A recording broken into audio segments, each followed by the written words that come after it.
विशालला त्याच्या डोळ्यांवर विश्वासच बसत नव्हता. त्याच्या समोर एक दगड होता जो एखाद्या रेडियम सारखा चमकत होता.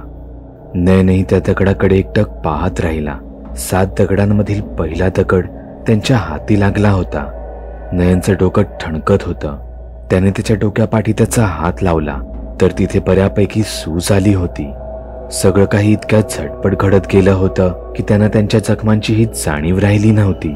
लाकडाची तस्करी करणारे सगळेच जण एक एक करून मरण पावले होते. हे जंगल खरंच फार भयानक होतं. इथे अजून कोणतं भयानक रहस्य दडलं होतं हे तर देवालाच माहीत होतं. या 2 हल्ल्यांतून त्यांच्या एक गोष्ट चांगलीच लक्षात राहिली होती. या शक्तींशी सामना करण्यासाठीची त्यांची तयारी फारच दुबळी होती.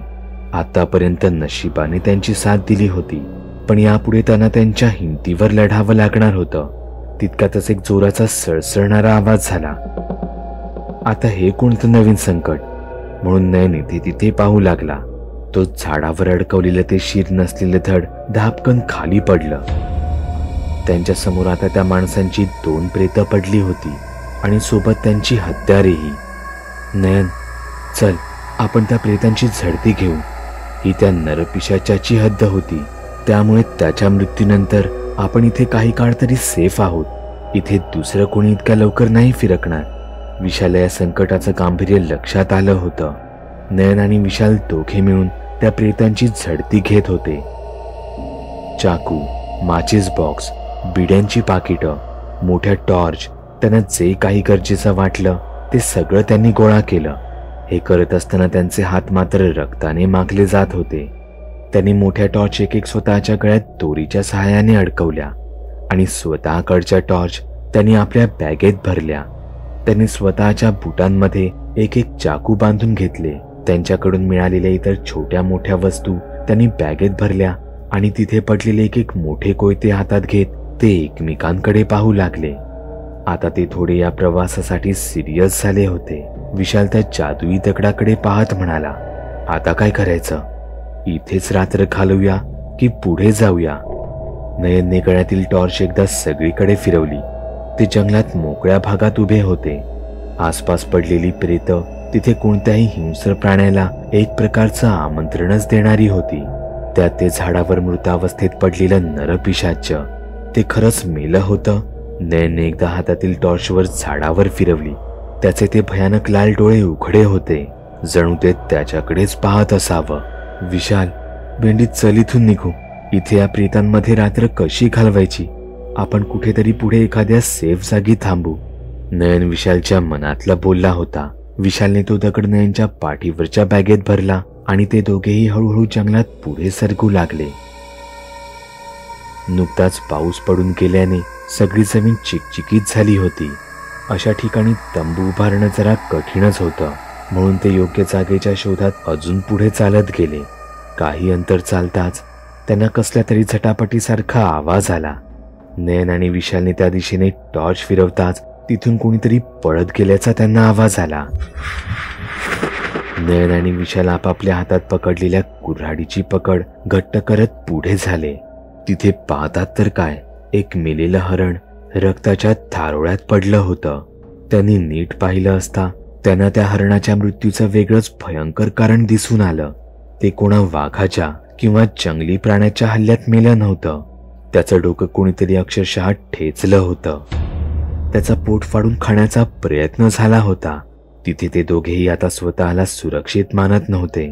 त्यांनी त्यांचा रस्ता बदलला आणि ते झपझप पावलांनी पुढे जाऊ लागले. 4 पावलं चालताच नयनचा पाय एका खड्ड्यात गेला. तो साधा सुद्धा खड्डा नव्हता, ते एका जमिनी भुयाराचं तोंड होतं. तो वेली आणि पालापाचोळ्यांनी झाकला गेला होता, पण घाई गडबडीत नयनचं त्यावर वजन पडताच तो आत खचला गेला.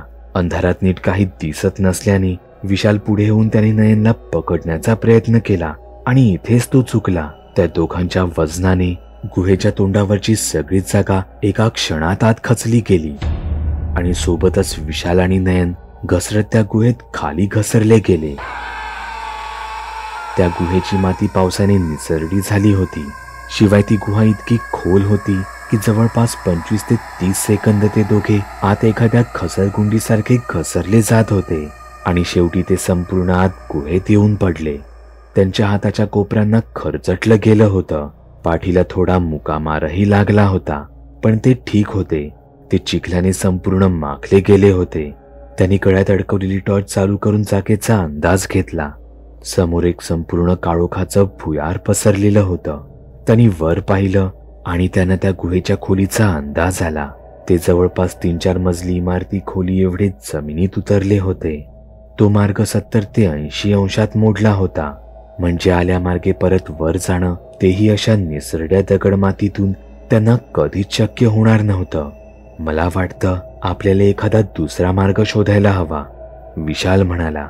नयनने टॉर्चचा प्रकाश समोर असलेल्या भुयाराकडे नेलं. भीतीने त्याच्या पोटात आधीच मोठा गोळा आला होता. त्याच्या तोंडून त्याचा नेहमीचा शब्द बाहेर पडला, भेंडी. नयन, आपल्याकडे आता तरी दुसरा कोणताच मार्ग नाही. आपल्याला इथून बाहेर पडायचं असेल तर त्या अंधारात पुढे जाऊन इथून बाहेर पडायचा दुसरा कोणता मार्ग आहे का ते पाहावंच लागणार. आणि यासाठी आपल्याला दोघांना एकत्र राहावं लागणार. दोघेही त्या अंधाऱ्या भुयारात जायला आता सज्ज झाले होते. ते दोघेही जागेचा अंदाज घेत हळूहळू पुढे सरकत होते. ती जागा सरळ नव्हती. मध्येच काही ठिकाणी छाती एवढ्या उंचीचा भाग वर चढून जावा लागत असे, तर कधी तितकाच भाग उतरावाही लागत असे. ती जागा काही ठिकाणी रुंद तर काही ठिकाणी खूपच अरुंद होती, जिथून जेमतेम एखादीच व्यक्ती शरीराला आडवं करून पुढे निसटू शकत होती. पुढे तर त्या भुयाराला अनेक फाटे फुटले होते. नेमकं कोणत्या मार्गाने जावं हेच त्यांना कळत नव्हतं.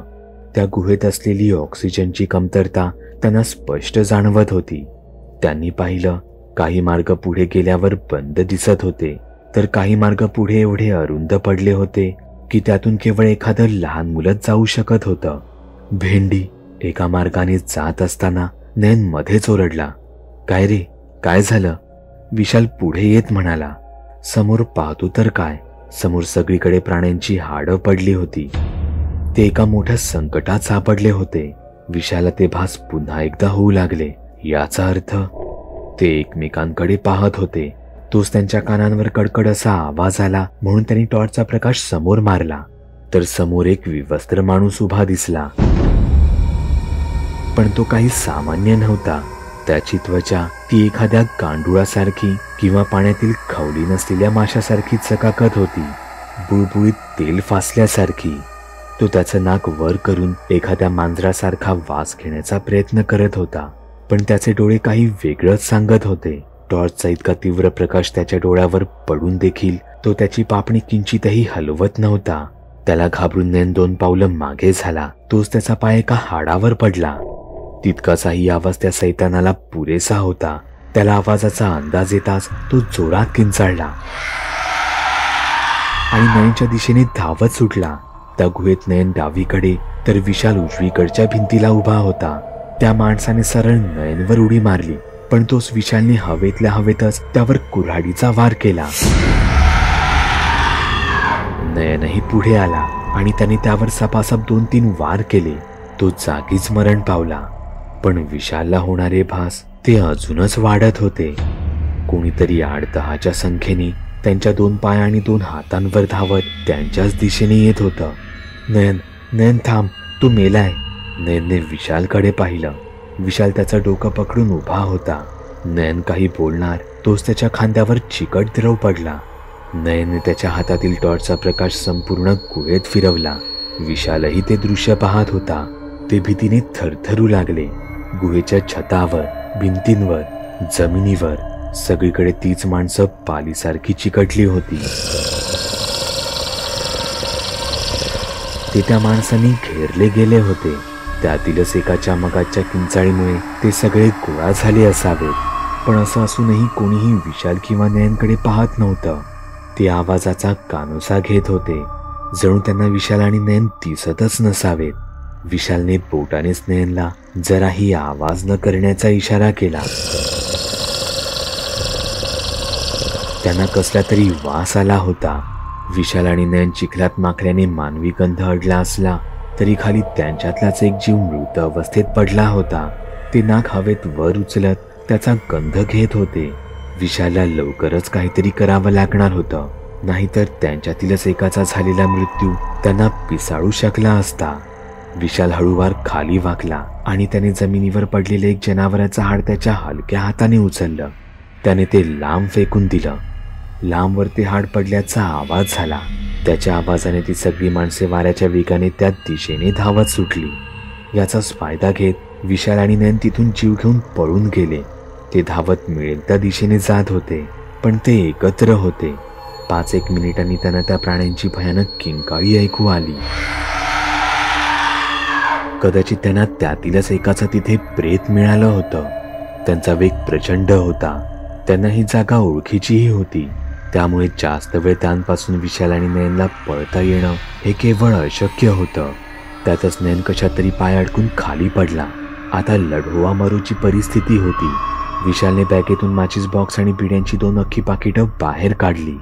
ती माणसं भयानक आवाज करत त्यांच्याच दिशेने येत होती.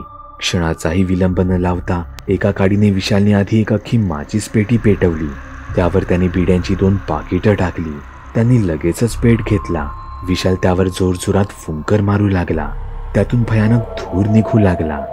ते तिथून कसेबसे पुढे पळाले. तो धूर त्या माणसांना काही काळ तिथेच थांबवू शकत होता. आता विशाल आणि नयनला समोर 3 रस्ते दिसत होते. नयन डावीकडच्या रस्त्याने जाणार, पण ऐनवेळी विशालने त्याला थांबवले. समोर जाणारी वाट तिथून चिखलाचं पाणी आलं होतं. कदाचित हाच मार्ग त्यांना बाहेर घेऊन जाणार होता. तोच विशालला एक वेगळी सकारात्मक शक्तीची जाणीव होऊ लागली, पण ती उजव्या मार्गावर होती. सध्या स्वतःचा जीव वाचवणं हे महत्वाचं होतं, म्हणून ते सरळ मार्गाने धावत गेले. काहीच अंतरावर त्यांना वरून पाणी गळताना दिसलं. ते तिथे गेले तर तो खरंच बाहेर जायचा एक मार्ग होता. विशेष म्हणजे तो जास्त उंचीवर नव्हता. नयनने हातातील कुऱ्हाड तिथून बाहेर फेकली. उडी मारून दोन्ही हाताने स्वतःच्या शरीराला त्याने कसं बसं त्या खड्ड्यातून बाहेर काढलं. नयनने मोकळ्या हवेत एक सुटकेचा श्वास घेतला. विशाल, चल, हात पकड माझा, नयन म्हणाला. पण खालून काहीच उत्तर आलं नाही. नयनने खाली टॉर्च मारून पाहिली. विशाल तिथे कुठेच नव्हता. भेंडी. विशाल तिथे पुन्हा मागे आला होता. जीव वाचवायचा रस्ता तर त्याला तिथे मिळाला होता खरा, पण उजव्या रस्त्यावर पुढे नक्कीच काहीतरी होतं जे त्याला तिथे बोलावत होतं. विशाल त्या मार्गाने पुढे गेला. पाहतो तर काय, तिथे त्याला एक ओळखीचा प्रकाश दिसला. तिथे अजून एक जादुई दगड होता. विशाल सगळं काही विसरून त्या दगडाकडे आकर्षित झाला. जमिनीतून त्या दगडाला काढण्यासाठी तो खाली वाकला. त्याला त्याचं मन एका भयानक संकटाची जाणीव करून देत होतं, पण त्याचं लक्ष अजूनही त्या दगडावरच होतं. तेवढ्यातच समोरून एका माणसाने विशालवर झेप मारली. तो विशालला चावण्याचा प्रयत्न करत होता. तो त्याचे भयानक दात विशालच्या शरीरात रुतवणार, तोच त्याच्या पाठीत कुऱ्हाडीचा एक जोरदार वार झाला. नयन तिथे वेळेत पोहोचला होता, पण ती जागा फार भयानक होती. ते जीव कधीही त्यांच्यापर्यंत पोहोचू शकत होते. त्यांची ती भयानक किंकाळी पुन्हा एकदा दोघांच्या कानांवर पडली. विशाल आणि नयनचं अंग भीतीने शहारलं गेलं. ते पुन्हा तिथून जीव तोडून पळाले. कसंबसं त्यांनी ते गुहेचं द्वार गाठलं आणि तिथून ते अखेरीस बाहेर आले.